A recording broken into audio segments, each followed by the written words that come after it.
This is lecture for week 10, and this is lecture 2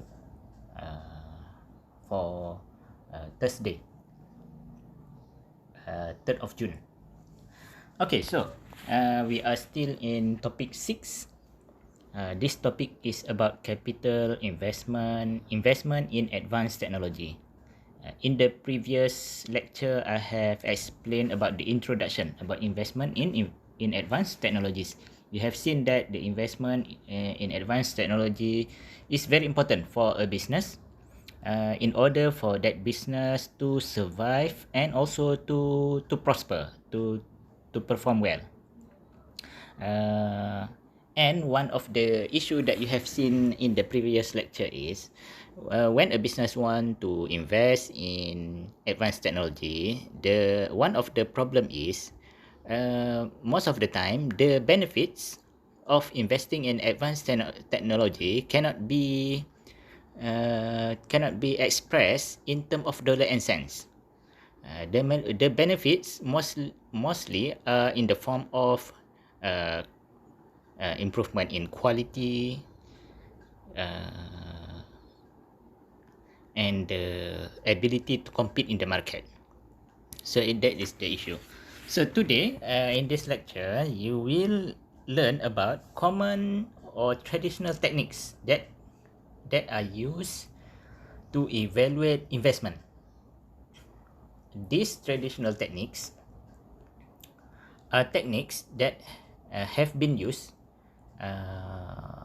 typically for investment in all non-current asset. A business, when they want to purchase a non-current asset, like let's say an equipment, they will do or use these techniques. In accounting, if you want to invest or purchase an equipment, the typical way to do it is like this. Let's say you want to purchase equipment that can be used to package your product.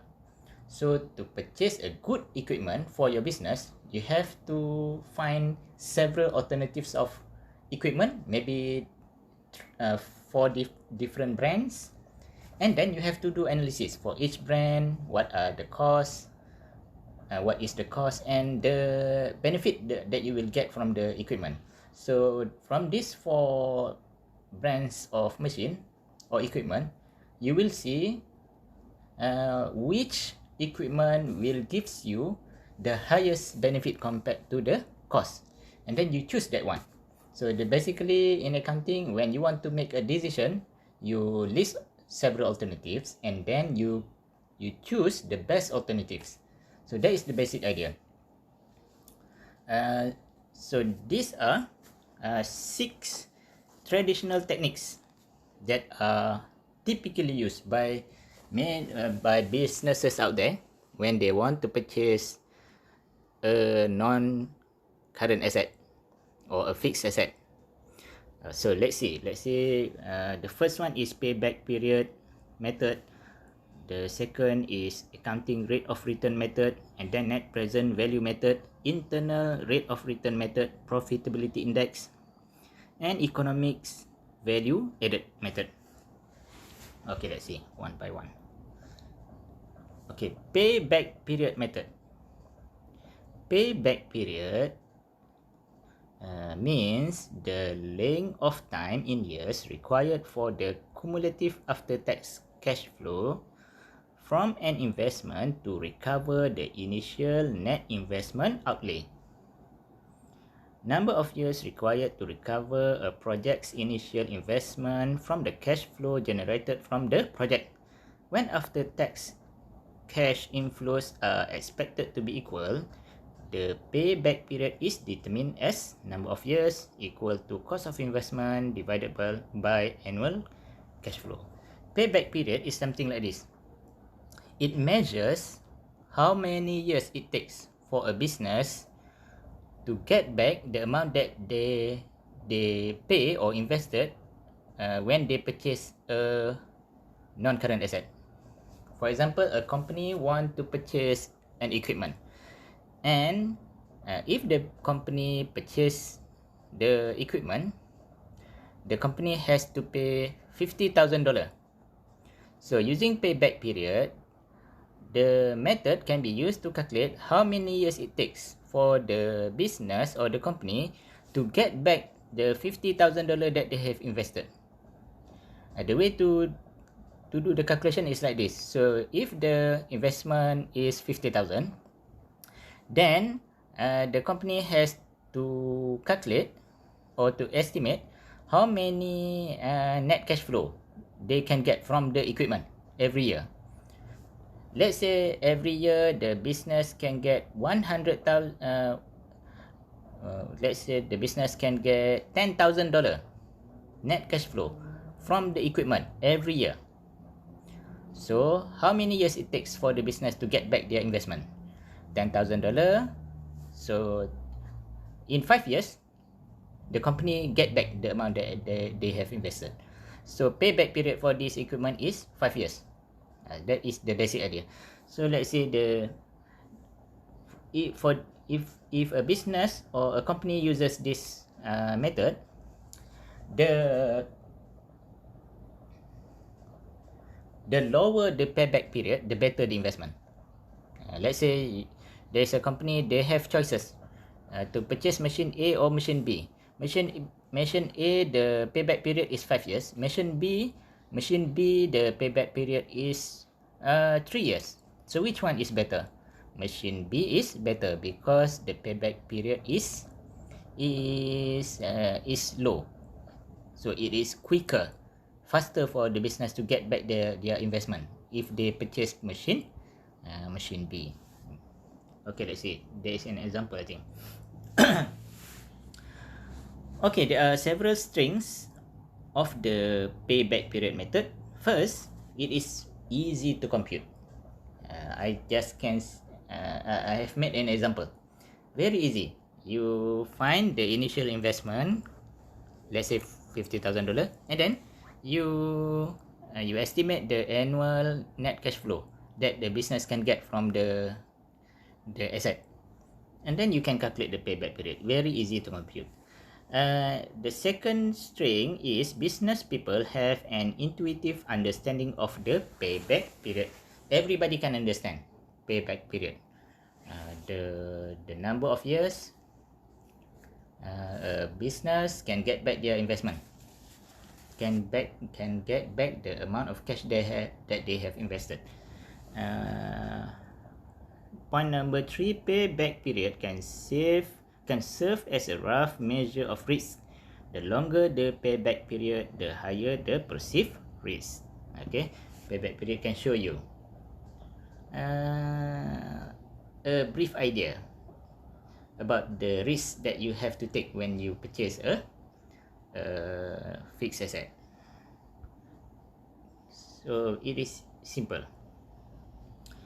And then the next point is this method, still the strength of this method. This method automatically favors short-term over long-term investment. I think these are the weakness of the payback period. First, this method automatically favors short-term over long-term investment, because when you use payback period method, you will see that an investment that has the shortest payback period is the best one. So when you see it this way, then you tend to choose or favors short-term investment, investment that will give return in short term.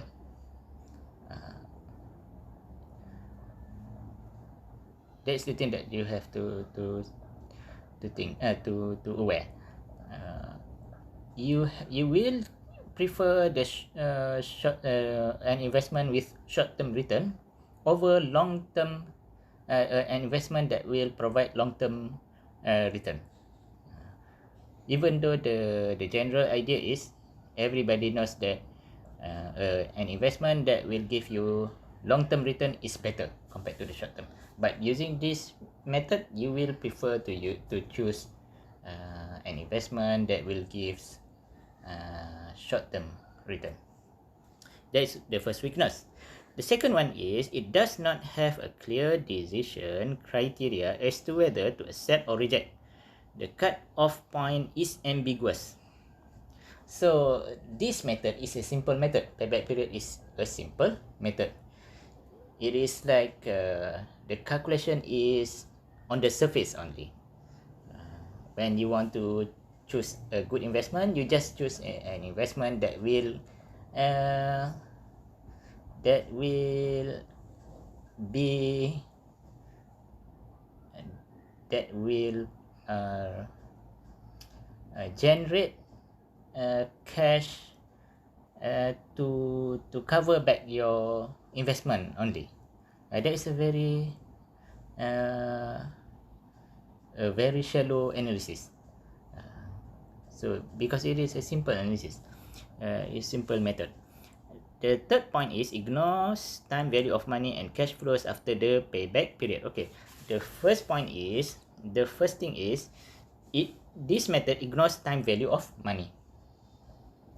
The general idea that you have to know is when the cash flow involve the period of several years, the good way to do analysis is to consider time value of money or interest rate, the effect of interest rate or time value of money on the cash flow. But this method, the payback period method, does not consider the effect of time value of money. That is one weakness. And the second thing that you can see in point number 3 is cash flows after the payback period are ignored.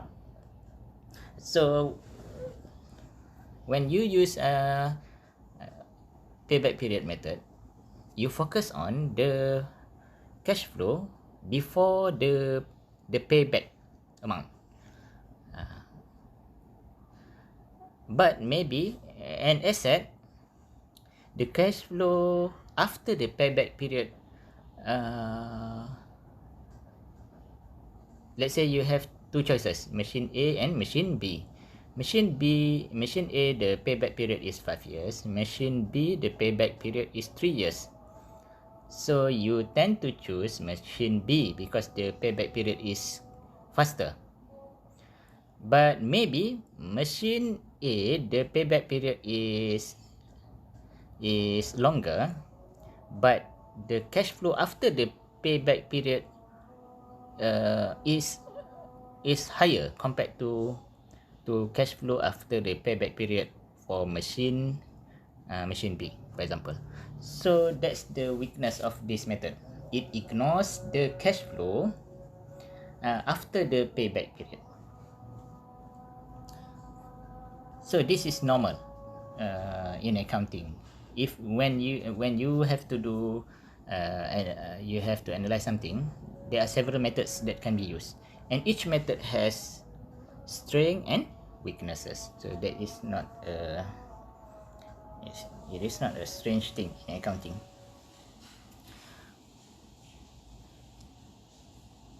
So there are several more payback period weaknesses. The model fails to consider return over the entire life of the investment. See, the focus is on the period before the payback period. It is an unadjusted state. In its unadjusted state, the model ignores the time value of money. The decision rule for accepting or rejecting project is ill-defined. It is ill-defined, and maybe the better words to say it is very simplistic, very simple way, or this approach is a simple approach used to analyze a complex matter. So if the method, the investment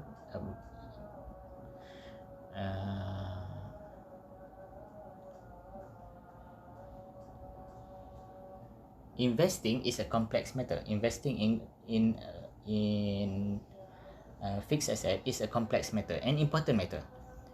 But this method is a simple method. So that is the weakness of this method.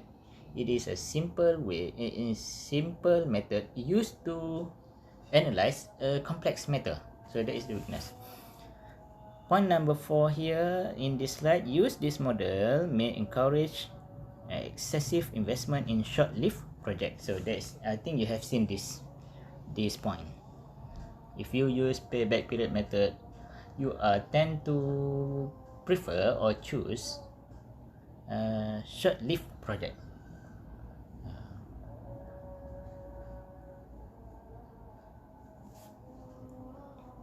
Okay, this is an example of a payback period calculation. So let's say there are two potential investment in purchasing non-current asset. So alternative one, the investment, the cost of the fixed asset or maybe advanced technology or something is $100,000. Net cash flow or cash saving or cash inflows in year one, if this alternative one is chosen, $60,000 cash can be generated. Year 2, $40,000. Year 3, $30,000. So how to calculate the payback period? So you can see here, to calculate the payback period, you have to use the column, the fourth column. Year 1, $60,000. Year 2, $40,000. So in year 2, the company get back the amount that they have invested. In year 2, the company get back the $100,000 that they have invested. So payback period for this alternative one is 2 years. Alternative 2, the investment or the purchase of the fixed asset, the cost is $100,000. If a business want to purchase this fixed asset, then the cost is $100,000. The company has to pay $100,000. So the cash saving or cash inflows in year 1 is $30,000 only. Year 2, $40,000. Year 3, $30,000. So it shows here, you see the fourth column. Year 1, $30,000 cash. Year 2, $40,000 cash. So the total cash generated from this investment in year 2 is $70,000. 30,000 plus 40,000. In year 3, the cash inflow or cash saving is 30,000. So in year 3, the total cash inflow is $100,000. Why $100,000? $30,000 in year 1, $40,000 in year 2, and $30,000 in year 3. So the total is $100,000. So for this alternative, the payback period is 3 years in year 3 or 3 years. Okay, so which alternative is better if we use payback period method? So the alternative one is better, because if the business or the company choose investment alternative one, the company or the business will get back their investment of 100,000 in year 2. It is faster or quicker compared to the alternative 2, because alternatives 2, the company will get the amount that they have invested only in year 3.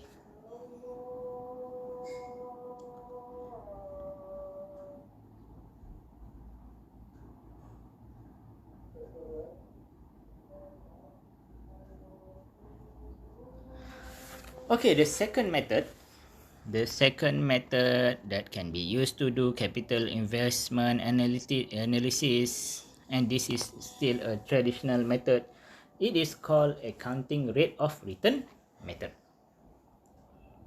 Okay, this method is an accounting based technique. It is obtained by dividing the average accounting income by the average level of investment.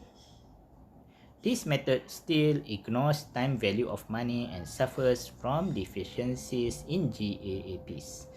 Okay, so this method is an accounting-based method. This method focuses on return or profit.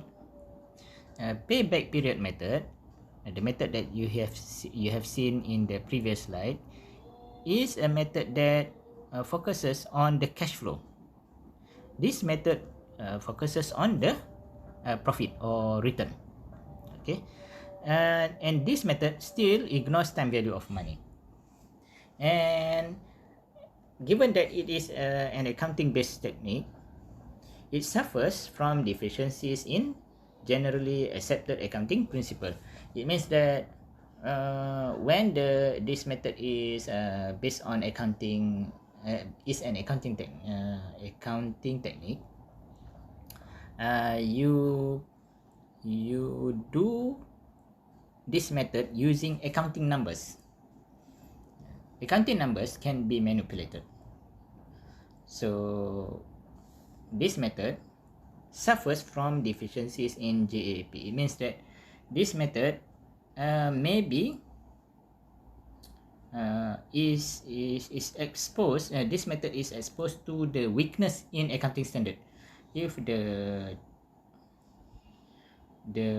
if a company manipulate the accounting number, they can manipulate the number that they will use in this analysis. Okay. Okay, this is an example here.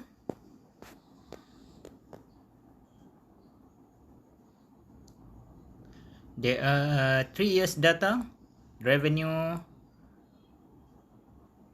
50,000, 70,000, 100,000, costs. See, there are 3 years data, cost 20,000, 30,000, and 40,000, profit 30,000, 40,000, 60,000, depreciation 20,000, 20,000, 20,000, net profit 10,000, 20,000, 40,000. The average is average profit is 23,300. And then gross book value of investment 100,000, 100,000, 100,000. Depreciation, see in the second the second table here, gross book value investment 100,000, 100,000, 100,000. Depreciation is 20,000, 20,000, and 20,000. Accumulated depreciation 20,000, 40,000, 60,000. Net book value. Net book value is 100,000 in year 0, 80,000 in year 1, year 2 60,000, year 3 40,000. So the average is 70,000. So this, I think, is a data for one investment. Let's say a business wants to invest in one fixed asset or something. So these are the data related to that one fixed asset. The investment is $100,000. If the business want to purchase the fixed asset, then the business has to pay $100,000. So that is the initial investment. You see the year 0, the business has to pay $100,000. And from this asset, you can see in the first table, from this asset, the business can generate revenue 50,000, 70,000 in year 2, and year 3 100,000. And there are costs, and you can see the profit for the 3 years, and then minus the depreciation, and then you see the net profit. Okay, how to calculate the average rate of return? The average rate of return, the formula to calculate the average rate of return is average annual income divided by the average annual investment. So from the table, you can see that the average annual income is 23,300. And the average annual investment is 70,000. So the accounting rate of return is 33.3%. So it shows here, if you want to use accounting rate of return method, you have to prepare a table like this. I have seen in other textbook, they use a formula, so you can calculate the ARR faster using a formula, quicker using a formula. But this is like this is the method or the way used in this textbook, in this lecture notes. So maybe the thing is like this. This fixed asset that the business want to purchase can be used only for 3 years. So that's why the data is 3 years only. You have 3 years revenue that can be generated from the asset, and also you can calculate the 3 years profit, and also you can calculate the average investment for 3 years only. But most of the time, if you have to purchase a fixed asset, I think the period is longer. You can use a fixed asset maybe longer than 3 years. So if the useful life of the fixed asset is more than 3 years, then the calculation is more than this. But at this point, you just remember this method. Maybe later, if I can find a sample question, then I will share with you. Maybe you can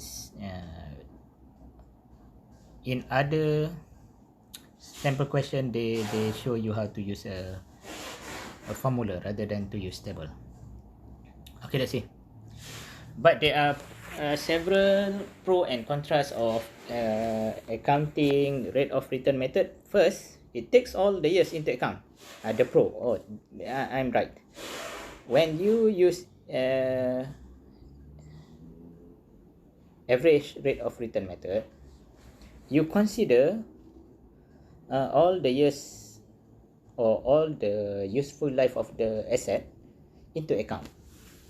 Remember, when you use payback period, you only focuses on the period before the payback only. But using ARR, you takes all the years or the useful life of asset into account when you do the analysis. And it is easy. The second point is, it is easy to use and is familiar. Return on investment or return on capital employed. So easy to understand.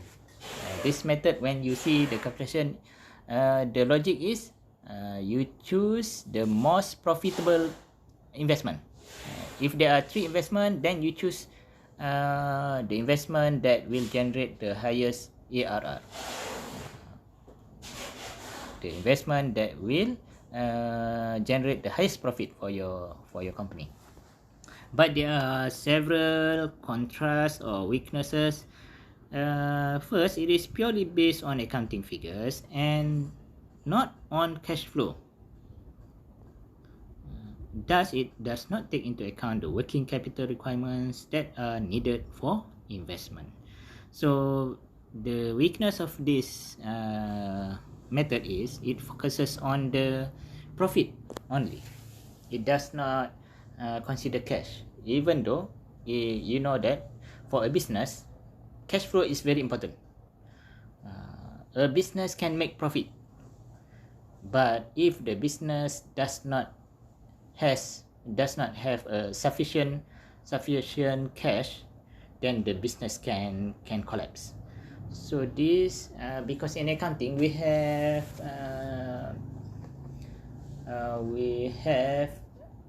can do cash sales and credit sales. So maybe a business shows high profit, but the business does not have sufficient cash. Then if a business does not have sufficient cash, the business can collapse. Very difficult for the business to continue its operation. And point number 2, or constraint number 2,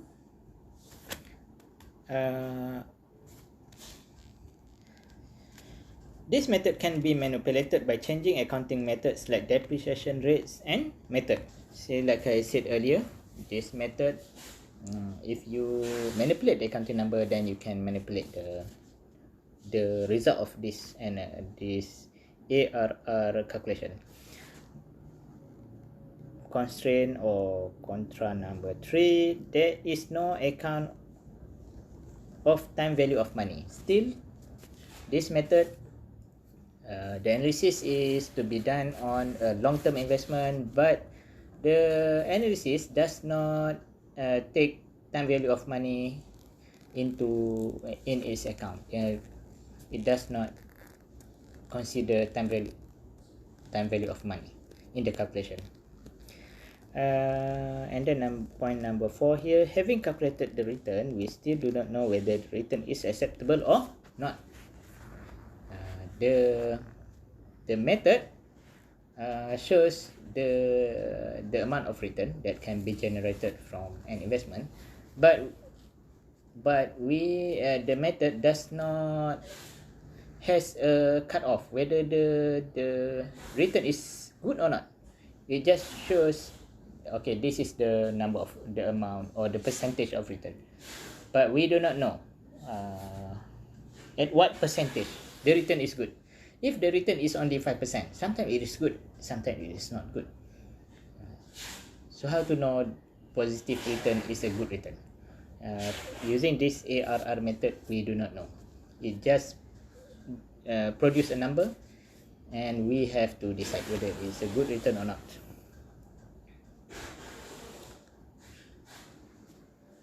Okay, this is method number 3, net present value method. Okay, let's see what is about the net present value method. The sum of the present values of all cash inflows and outflows associated with the project. The present value payback means the length of time in years requires for the cumulative present value of after tax cash inflows to recover the initial investment outlays. So our focus is on net present value. Present value payback is the second thing. So let's see. Positive NPV or net present value denotes that a project can be accepted as it generates excess returns over its cost of finance. Reject negative net present value as it cannot generate return above the cost of finance. Present value of all the future cash flows equal to the present value of the initial outlay yield NPV of 0. This is not very difficult method. I think you can see you can follow the idea when you see the sample of calculation. And then profitability index is another method. You will see a sample question, a sample calculation for the net present value method, and then this method also later in this slide. So let's see about the explanation first. Profitability index. Profitability index is computed by dividing the present value of cash inflows by the present value of cash outflows, or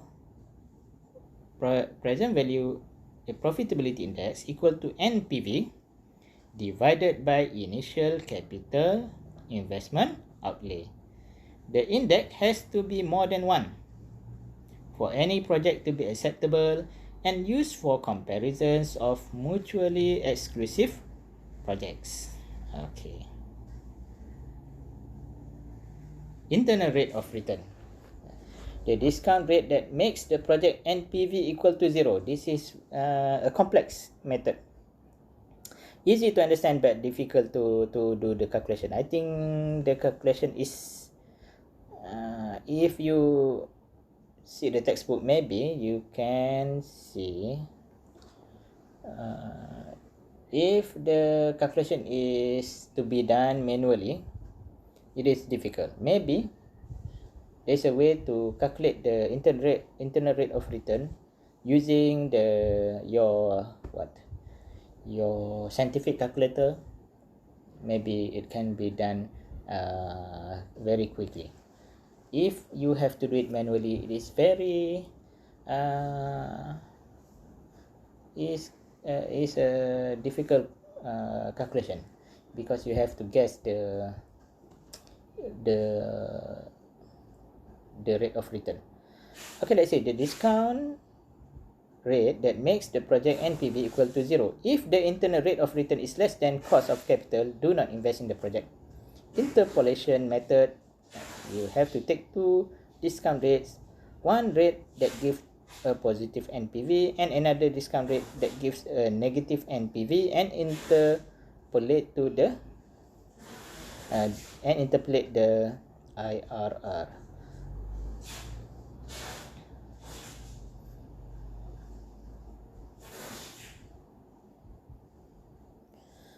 I don't think I want to explain the calculation yet. I just want to introduce the method, just to tell you that this IRR method,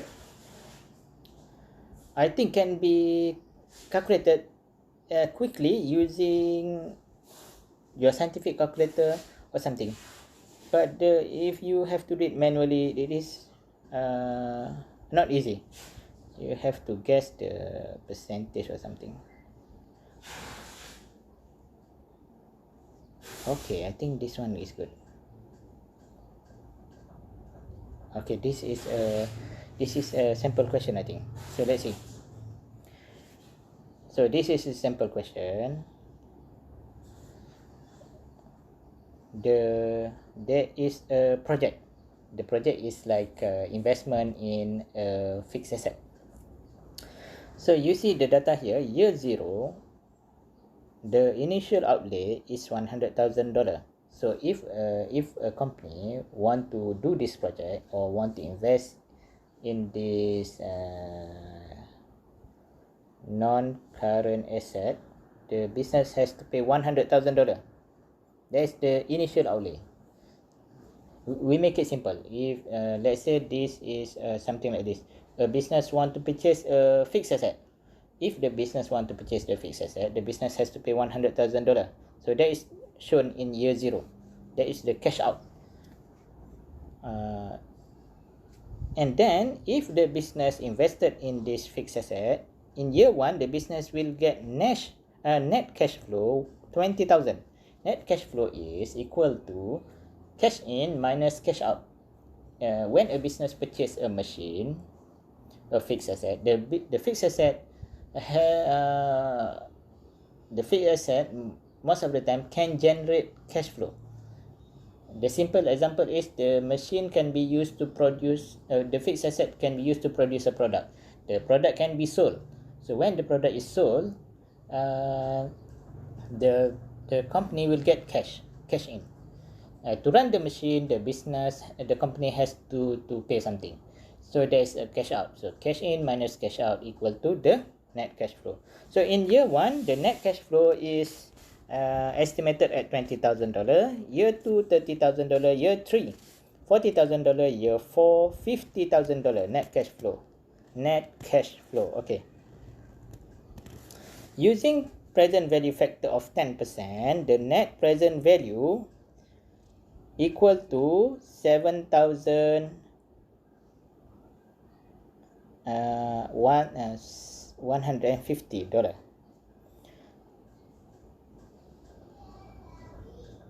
Okay, that's the other thing. Okay, if these are the data, then let's see. If you use payback period method, oh, this is another thing.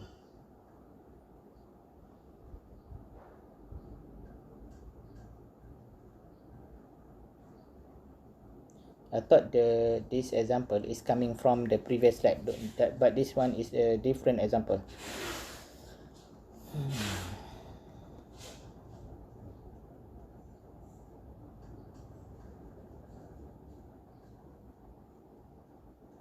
Okay, this is an example of a payback period method.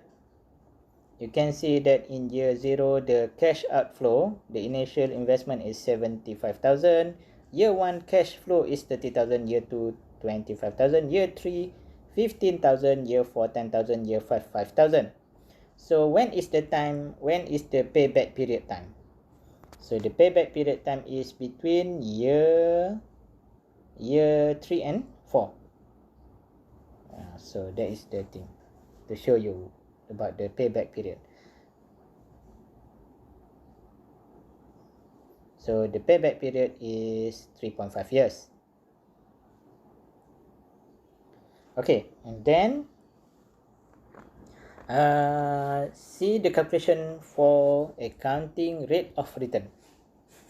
The accounting rate of return, you have to remember the formula: annual after tax net income divided the annual average investment.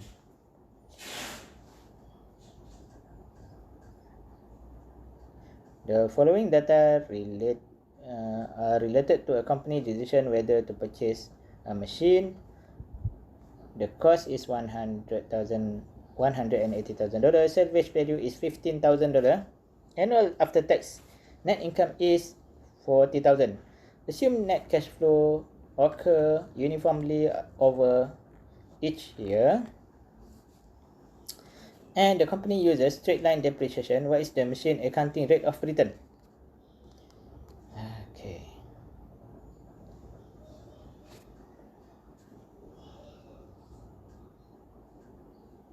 The accounting rate of return measures the amount of net income generated from a capital investment. Annual after-tax net income divided by annual average investment. Annual after-tax net income cost plus salvage value divided by 2. The annual after-tax income is 40,000. The annual average investment is 180,000 plus 15,000 divided by 2, 97,500. It is equal to 41%. Okay, this is the thing that I said to you. This is you have seen the accounting rate of return. I think this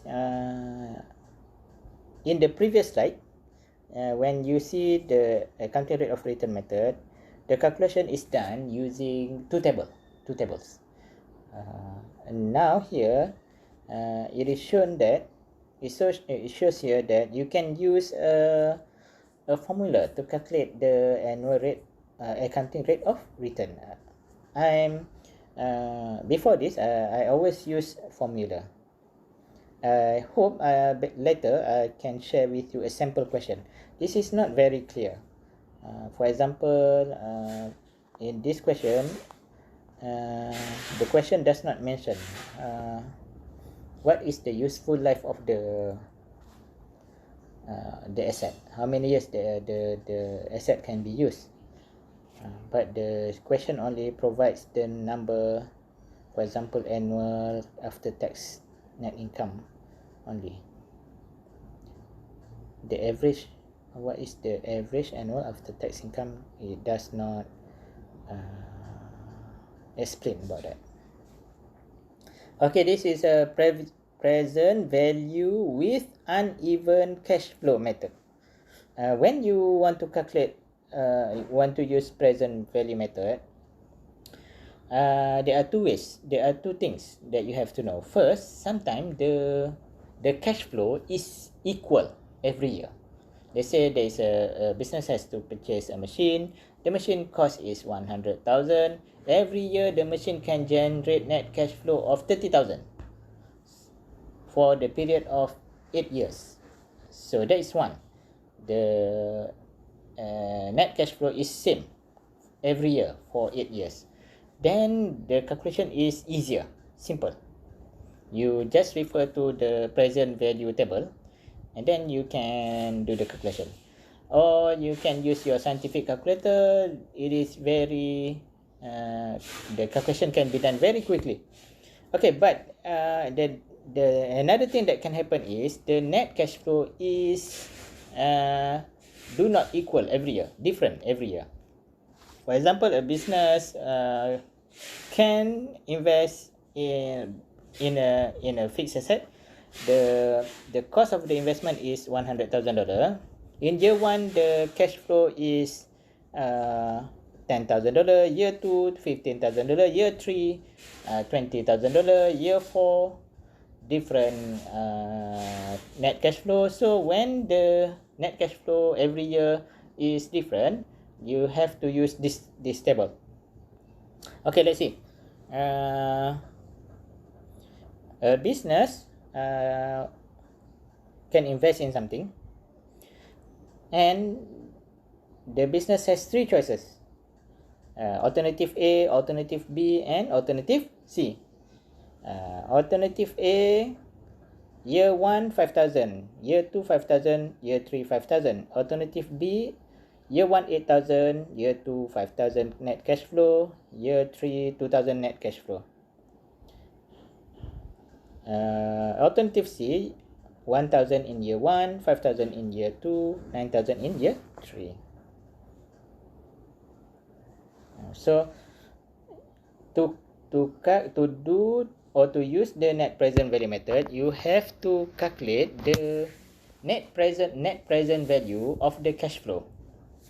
So in this example, when you want to calculate the net present value of the cash flow, you have to refer to the present value table.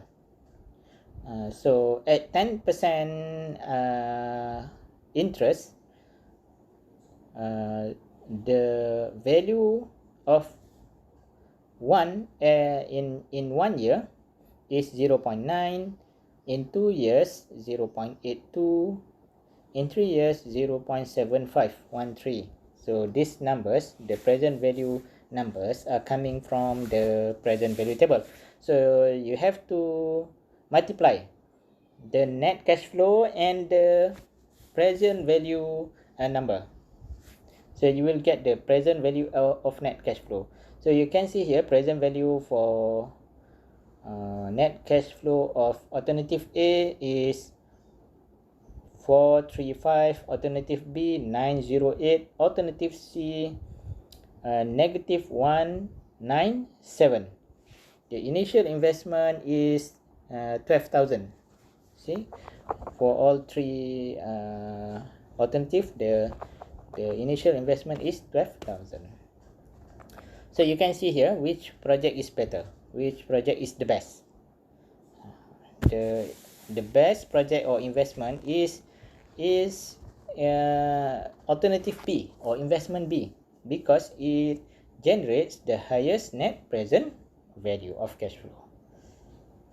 See, this is the present value table. I think you have used this table when you learn about business mathematics in school or in university. Okay, this is the profitability index, the method number 4, I think.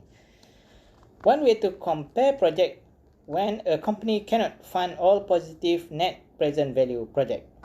Profitability index equal to present value of net cash flow divided by the investment. So if you see in the previous slide, there are three alternatives of investment: investment A, B, and C. Investment A and investment B are two alternatives that provide positive cash flows. It means that a company can invest in these two projects. Okay, but most of the time, if you have for a company, they don't have their ability to invest is limited, so they have to choose the best one.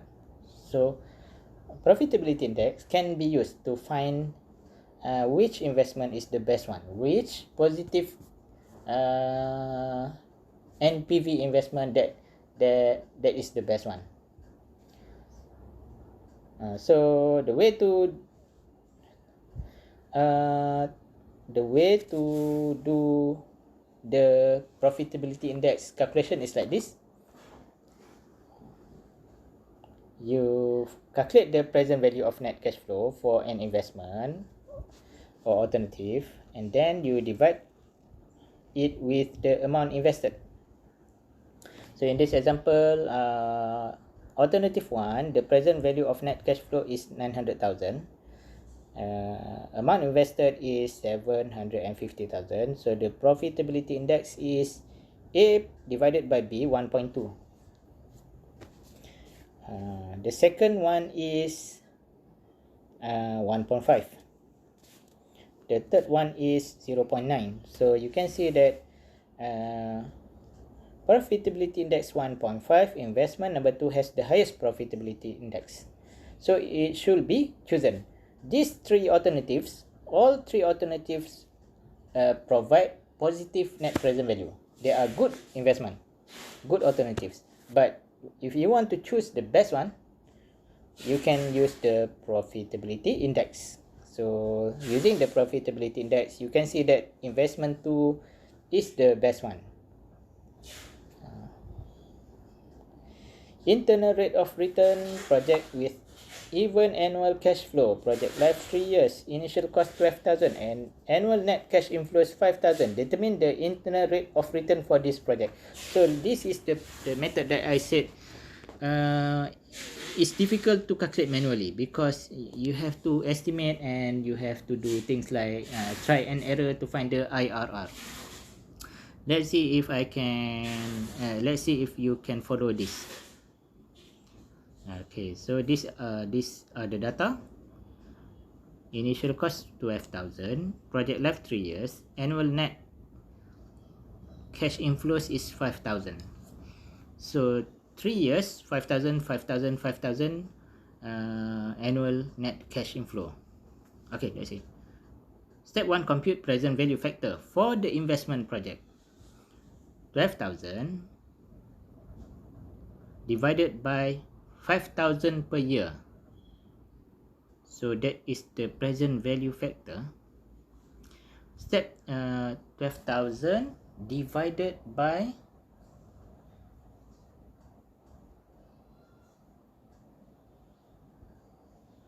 5,000 per year, 2.4.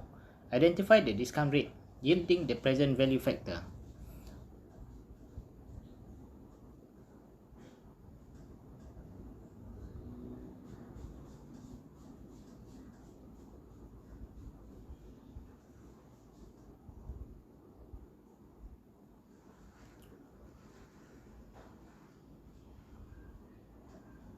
Okay, that is the way suggested by this notes.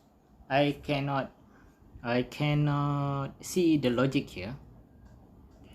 Compute present value factor for the investment project. Oh, this is for 1 year. For 1 year, the present value factor is 2.4. And then you use the 2.4%. So you use the present value table. Look for 2.4 and then you see that the rate is 12%. Okay, the IRR maybe in later I will share with you a sample question that shows clearly how to calculate IRR. Okay, so you have seen almost all the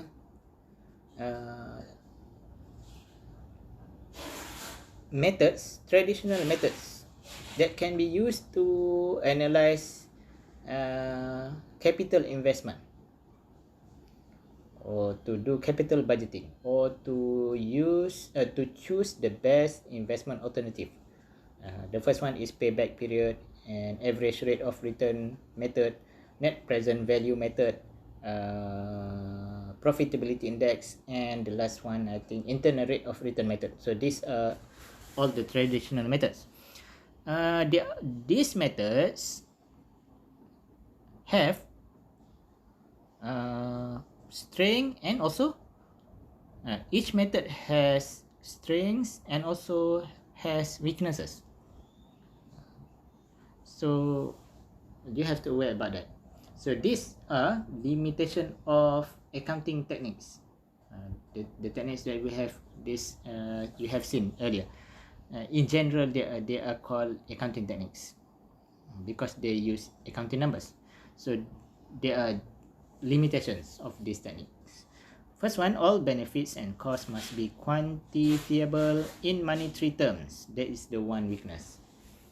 You have to aware about that because now at this you are like a final year student, you have to aware now that some benefits and costs cannot be expressed in terms of dollar and cent. Like I said earlier, if you purchase or invest in advanced technologies, the benefits are in terms of dollar and cent, and also the benefits can be in the form of something that you cannot express in terms of dollar and cents, like customer satisfaction, customer loyalty, etc. So the main weakness of the techniques is they uses only quantifiable data when you do the analysis. Okay. The second point here, but difficult to quantify some benefits from advanced technology investments, such as the improved quality, flexibility, and speed. Okay, this is the explanation for the point number 1. Okay, I just go through here. Unable to measure benefits from investment in advanced technology. For example, in terms of inventory reduction. Better flexibility and scheduling from the new technology does reduce level of work in process and finished goods. Holding less inventory leads to cash saving. So one of the benefit of investing in advanced technology is inventory reduction, but this benefit is not considered if you use the 5 traditional capital budgeting techniques that you have seen before. When you use payback period, internal rate of return, average rate of return, NPV, and IRR, and profitability index, these methods does not take into account the things like this, inventory reduction, etc. So these are the main weakness. This is the main weakness. Unable to measure benefits from investment in advanced technology. For example, reduced floor space requirement. Floor space is reduced through less inventory and better grouping of machines. Space savings reduce cost of space. Unable to measure benefits from advanced technology, particularly improve in quality. When you use advanced technology, there will be decline in scrap, rework, and waste, reduce in cost of quality, difficult to quantify benefits, but projected savings, inventory, space, and quality cost has to be estimated. Still about the limitations of accounting techniques, they favors investment with short arbitrary payoff, particularly the payback period. Simplistic approach such as hurdle or discount rate, high hurdle or discount rate, and shortening evaluation or horizon to adjust for risk. Ignore the cost of not investing. Okay, the 5 methods that we have discussed in the previous slide focuses on cost and benefit of investing. How about the cost of not investing? That is one thing, the limitation or weakness of the techniques. If you can remember, when in accounting we have something like opportunity cost, cost of not doing something. There is also a cost. If you have a business, cost of not doing something is also a cost.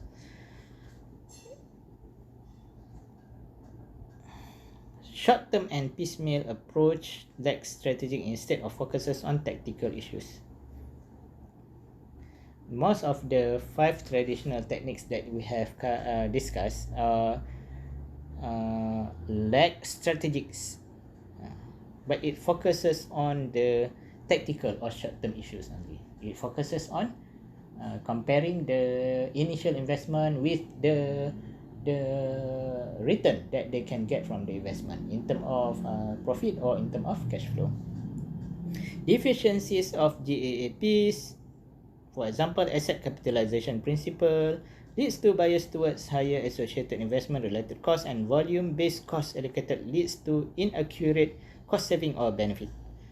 So deficiencies of GAAP is the accounting standard. So the five methods that you have seen in the previous slide accounting using accounting data. So accounting data can be manipulated. If a company manipulates the accounting data, then the calculation or the methods that they use to decide about the capital investment will become less useful because the data is already manipulated. So that is the idea.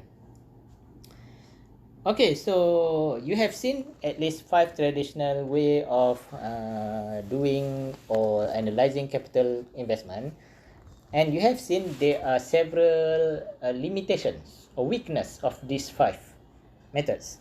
So these are the implication. If you have a business or you work in a business, you have to aware there are these 5 traditional calculation, and you have to where there are limitations, and these are the things that you can do to minimize the limitation, to eliminate the limitation. First, consider system-wide benefits in analysis: product, process, customer, competitor, employee, and strategy. If you when we discuss about the 5 traditional methods, you have seen that the focus of these 5 methods are on cash flow or return or profit. That's all. But now you know this weakness. Now what can you do is, later if you are working in a business or you have your own business, before you make investment in you make capital investment or investment in advanced technology, you have to also consider about product, process, customer, competitor, employee, and strategy. Second point here is incorporate intangible benefits, although difficult to quantify. You have to do the analysis. At the same time, you have to also to consider benefits or costs that cannot be quantified. The qualitative aspect of the investment. Link financial justification to strategy. And point number 4 is supplement financial with other techniques. Okay, I think these are the thing that I want to cover today.